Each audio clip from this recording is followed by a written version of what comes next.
بسم اللہ الرحمن الرحیم۔ اسم کی تعریف ہم نے پڑھی تھی۔ اسم کی 3 اقسام ہیں: جامد، مصدر، مشتق۔ جامد کیا ہے؟ جامد جمود سے ہے۔ جمود جامد جمی ہوئی چیز، یعنی جو نہ خود کسی سے نکلا ہو اور نہ اس سے کوئی نکلا ہو، نہ وہ کسی سے بنا ہو نہ اس سے کوئی بنا ہو۔ اس کا مطلب کیا ہے؟ اس کا مطلب یہ ہے کہ ایک روٹ، ایک مادہ ایک مخصوص معنی کے اندر بعض دفعہ جامد ہوتا ہے، اور وہی روٹ اور مادہ جب کسی اور معنی کے لیے آ جائے تو بعض دفعہ اس میں جامد نہیں ہوتا۔ یعنی اس کا تعلق ہوتا ہے معنی کے ساتھ۔ ایک کلمہ ایک معنی کے اندر جامد ہوتا ہے، اس میں نہ وہ کسی سے نکلا ہوتا ہے، یعنی شروع سے وہ بنا ہی ایسے ہوتا ہے، اور نہ اس سے مزید کچھ نکلتا ہے۔ مزید کچھ نکلنے سے مراد اس کا مزید جو ہے نا آگے اس کی گردان وغیرہ نہیں ہوتی، اس سے مزید اشتقاق نہیں ہوتا۔ البتہ واحد، تثنیہ، جمع، تذکیر و تانیث یہ الگ چیز ہے، یہ ہو سکتا ہے۔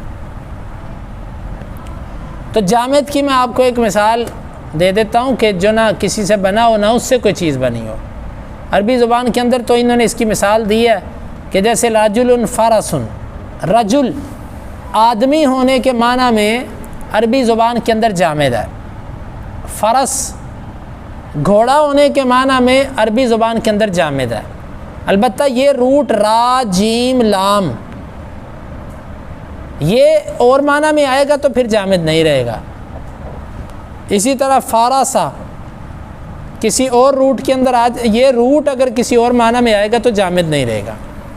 تو یہ بات اچھی طرح سمجھ لیجئے، جامد کا تعلق ہوتا ہے معنی کے ساتھ، کہ یہ لفظ اس معنی میں جامد ہے، یعنی اس سے نہ کچھ نکلتا ہے اور نہ اس سے کچھ جو ہے نا وہ مزید یہ کسی سے نکلا ہوتا ہے۔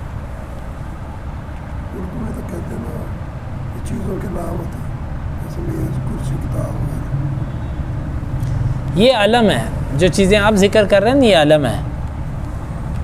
جی سمجھ آئی جامد کی؟ کوئی سوال تو نہیں؟ مصدر، مصدر کا لفظی معنی تو ہوتا ہے صادر ہونے کی جگہ، نکلنے کی جگہ۔ جس سے کوئی چیزیں نکلیں اس کو کہتے ہیں مصدر، چیزوں کے نکلنے کی جگہ۔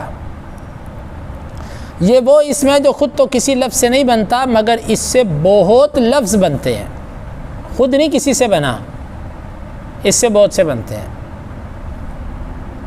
جیسے نصر ضرب، یہ روٹ یہ مصدر ہے۔ اب نصرہ، ینصر، نصرن، اور یہ سارے جو آگے ہیں یہ سب کے سب اسی نصر سے نکلے ہیں۔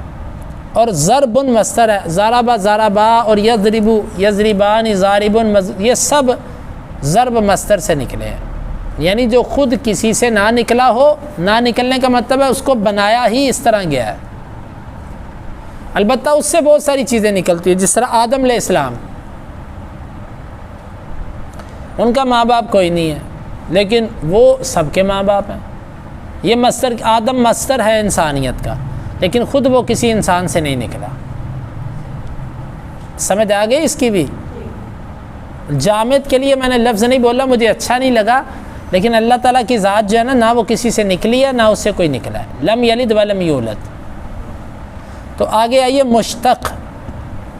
مصدر سے جو چیز نکلی ہوتی ہے نا، دوسرے لفظوں میں یوں کہیے کہ مصدر کی جو اولاد ہوتی ہے اس کو مشتق کہتے ہیں۔ سمجھ آ گئی بات؟ ہم سب آدم کی اولاد ہیں، ہم مشتق ہیں آدم سے۔ وہ اسم ہے جو مصدر سے بنا ہو، جیسے ضرب سے ضارب، نصر سے ناصر۔ سمجھ آ گئی جی؟ آگے ہے فعل۔ فعل وہ کلمہ ہے کہ جس کے معنی دوسرے کلمہ کے ملائے بغیر معلوم ہو جائیں۔ یہاں تک اس کی اور اسم کی تعریف ایک ہے۔ اسم کی تعریف بھی یہی تھی، فعل کی تعریف بھی۔ فرق کیا ہے؟ فرق آگے آ رہا ہے۔ اور اس میں کوئی زمانہ بھی پایا جائے، اور اسم میں کیا تھا؟ کوئی زمانہ نہ، صرف نا کا فرق ہے، باقی سیم فعل کی تعریف وہی ہے جو اسم کی تھی۔ جیسے نصر ینصر، ضرب یضرب، اب نصرہ فعل ہے، اپنا معنی خود بتا رہا ہے، لیکن اس میں زمانہ بھی پایا جا رہا ہے، اور زمانے پر اس کی دلالت اپنے مادہ کے اعتبار سے نہیں ہے بلکہ بناوٹ اور ساخت کے اعتبار سے ہے۔ زمانے پر جو دلالت کر رہا ہے نا یہ فعل، یہ اپنے روٹ کی وجہ سے نہیں کرتا، مادہ کی وجہ سے نہیں کرتا، کیونکہ مادہ کے اندر زمانے کا معنی نہیں ہے۔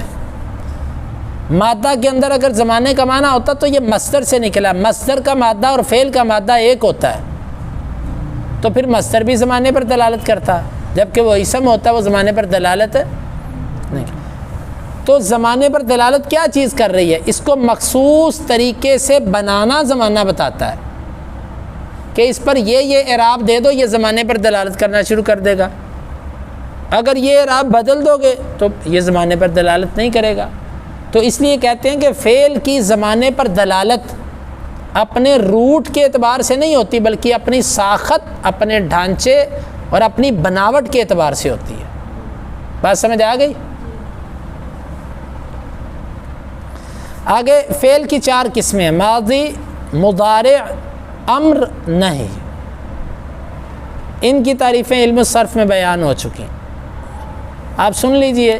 ماضی وہ فعل ہوتا ہے جو گزشتہ زمانے پر دلالت کرے، مضارع وہ فعل ہوتا ہے جو موجودہ یا آئندہ زمانے پر دلالت کرے، امر وہ فعل ہوتا ہے جس میں آئندہ زمانے میں کسی چیز کا حکم دیا جائے، نہی وہ فعل ہوتا ہے جس میں آئندہ زمانے میں کسی کام سے حکماً روکا جائے۔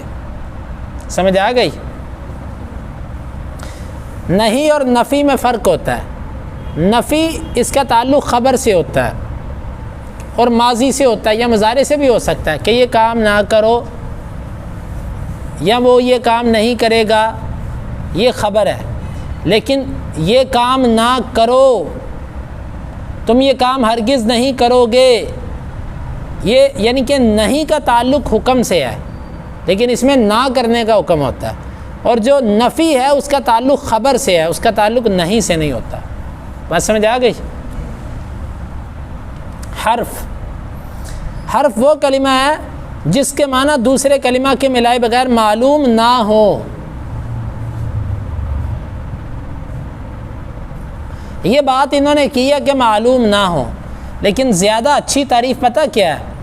حرف وہ کلمہ ہے کہ جس کے معنی دوسرے کلمہ کے ساتھ ملائے بغیر سمجھ نہ آ سکیں، کیونکہ حرف کا معنی ہوتا ہے لیکن سمجھ نہیں آتا۔ جیسے من کا مطلب ہے سے، آپ خالی من کہتے رہیں، من سے، کیا سے، لیکن جب آپ کہیں گے من لاہور الی کراچی، لاہور سے کراچی، آگے پیچھے کچھ لگایا تو بات سمجھ آ گئی۔ یعنی حرف وہ ہوتا ہے اگر اکیلا آئے تو اپنا معنی سمجھا نہیں سکتا، معنی ضرور ہوتا ہے اس کا، لیکن ایک قول یہ بھی ہے کہ اس کا معنی ہوتا ہی نہیں جب تک کوئی اور آئے نہ۔ لیکن زیادہ اچھی تعریف کیا ہے؟ حرف وہ ہوتا ہے جو اپنا معنی خود نہ سمجھا سکے جب تک اس کے ساتھ فعل یا حرف میں سے کوئی مل نہ جائے۔ ٹھیک ہے؟ جیسے من، فی، کہ جب تک ان حرفوں کے ساتھ کوئی اسم یا فعل نہ ملے ان سے مستقل معنی حاصل نہیں ہوگا۔